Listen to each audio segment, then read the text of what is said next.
2026년 3월 25일 수요일입니다. 오늘의 제목은 매화 살구나무입니다. 어제 낮 기온이 많이 올라서 그런지 개나리꽃이 활짝 피었습니다. 활짝 핀 개나리꽃 사진입니다. 매화꽃도 활짝 피었습니다. 햇살이 매화꽃을 더욱 살아있게 하는 것 같습니다.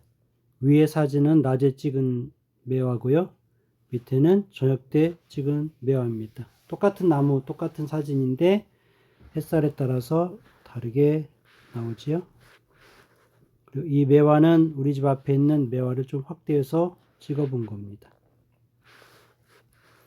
매화꽃은 청매화, 홍매화, 백매화 이런 매화가 있다고 하고요. 여기 자세히 보면 3월에서 4월에 피는 걸로 되어 있고 익기 전인 열매가 완전히 익기 전인 5월 말에 따서 매실주, 매실장아찌, 매실액기스 등을 담는다고 합니다. 이게 이제 청매화고요. 이거는 홍매화. 이거는 연분홍이라서 무슨 매화인지는 모르겠는데 대부분의 매화가 이제 이런 매화로 보이고요. 다음에는 이제 성경에는 매화가 등장을 하지 않고 살구나무가 등장을 합니다. 살구나무로 검색을 해보니까 딱 세 군데 등장을 하는데 야곱이 그 재산을 자기 그 짐승 늘리기 위해서 버드나무, 살구나무, 신풍나무 푸른 가지를 가져다가 껍질 벗겨서 흰 무늬를 내고 잉태하게끔 했던 장면이 있고 전도서에 살구나무가 나오고 예레미야는 나라가 멸망을 할 때 이제 예레미야는 눈물의 선지자인데 하나님께서 말씀하시기를 이제 무엇을 보느냐라고 하니까 살구나무를 봅니다. 살구나무는 봄을 뜻합니다. 회복을 시켜주시겠다는 그런 말씀을 하실 때 이제 살구나무 형상을 보여준 내용이 성경에 나옵니다. 그래서 살구나무는 성경에서 하나님이 다스리는 봄이 여전히 다시 시작된다는 것을 상징합니다. 우리나라가 아닌 중동에서는 봄의 전령사가 살구꽃이라고 합니다. 그래서 살구꽃은 겨울이 끝났음을 알리는 가장 대표적인 봄의 전령사입니다. 그래서 시기를 보면 보통 2월 말에서 3월 초에 개화를 하며 황량한 대지에 가장 먼저 분홍빛과 흰색 꽃을 피우는 꽃입니다. 우리나라의 매화처럼 척박한 환경을 뚫고 가장 먼저 피어나기 때문에 현지인들에게 매우 각별한 꽃이라고 합니다. 살구나무는 우리나라에서 언제 피냐면 이게 살구나무 사진인데 중동에서는 2월에서 3월에 피는데 우리나라에서는 꽃은 4월에 핍니다.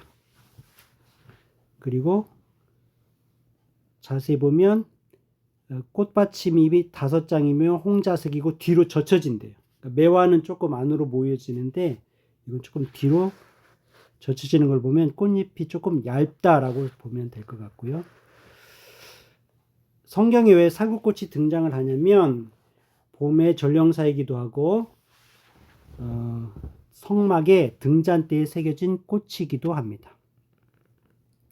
그래서 거기에 쓰여진 단어를 보면 샤카드, 살구꽃 모양으로 만든 등잔대가 샤카드 있고 살구나무는 샤케드, 그리고 동사가 또 샤카드인데 이 샤카드의 뜻을 보면 밤 새우는, 경계하다, 잠자지 않는, 일어나다, 밤새마다, 깨다, 방심하지 않다, 계속해서 감시하다, 자지 않다. 이렇게 되어 있습니다. 그리고 이 샤카드가 쓰여진 단어들을 보면 너희는 삼가 사람이 지키리라 내가 밤을 새우니 경성함이 기다리며 엿보던 자 지켜 엿보은즉 내가 경성하여 이렇게 되어 있고요. 그래서 시편 102편 8절을 보면 밤을 샌다라는 뜻이 있는데 밤에 근무하는 경우 샤카드했다.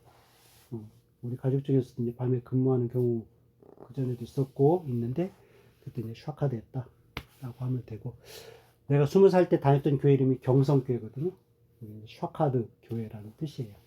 살구 교회라는 뜻이에요. 그리고 출애굽기 25장에 보면 살구꽃 형상으로 등잔대 어떻게 만들어라 라는 그런 내용이 나오고, 성막에 보면 등잔대가 어디냐면 성소 안에 뜰에는 번제단과 물두멍이 있고, 이렇게 성소 안에 금초대라고 되어 있는데 그때는 이제 등잔대라고 하면 됩니다. 그때는 초가 없었으니까. 그래서 이렇게 되어 있어요. 왼쪽으로 셋, 오른쪽에 셋인데 밑에 이렇게 있는 게 그쪽에 살구 꽃잎이에요. 이쪽에 3개, 이쪽에 3개. 근데 3개, 3개인데 가운데는 4개예요. 하나, 둘, 셋, 넷. 그래서 이렇게 불을 밝히면 성막이 환해지는 거고요. 등잔대를 메노라라고 합니다. 메노라는 맴, 요거는 항아리를 뜻하고, 노라를 보면 니은을 빼면 오라거든요. 그래서 어원이 빛을 뜻하는 오르, 빛을 뜻하는 오르고 매이기 때문에 빛을 담은 거, 그게 등잔이라는 뜻이에요. 그리고 끝에 히브리어 보면 오른쪽부터 읽으니까 해, 구멍이 뚫려 있으니까 저게 호흡하다 할 때, 코에 생기를 넣었다 할 때 저거예요. 그래서 해석을 해보면 이렇게 됩니다. 메노라는 빛, 오르를 담은 그릇이 호흡하며 살아있다. 그 그릇에 빛이 있으면 호흡하면서 살아있다. 저 그릇이 사람으로 생각하면 돼요. 내가 그릇인데 내 안에 빛이 들어오면 나는 호흡을 하면서 살 수 있다. 창세기도 그 얘기를 하는 거고 등잔대도 그 얘기하는 거고 똑같은 얘기. 그래서 오늘의 결론은 여기서부터 읽어볼까요? 같이 시작. 이 등잔대는 성막의 밤을 밝힙니다. 슬기로운 5처녀 비유처럼 기름이 있어야 등잔대에 불빛을 밝힐 수 있습니다. 우리 신앙 생활에서 캄캄한 밤이 없도록 샤카드 깨어 있도록 합시다. 기도하겠습니다.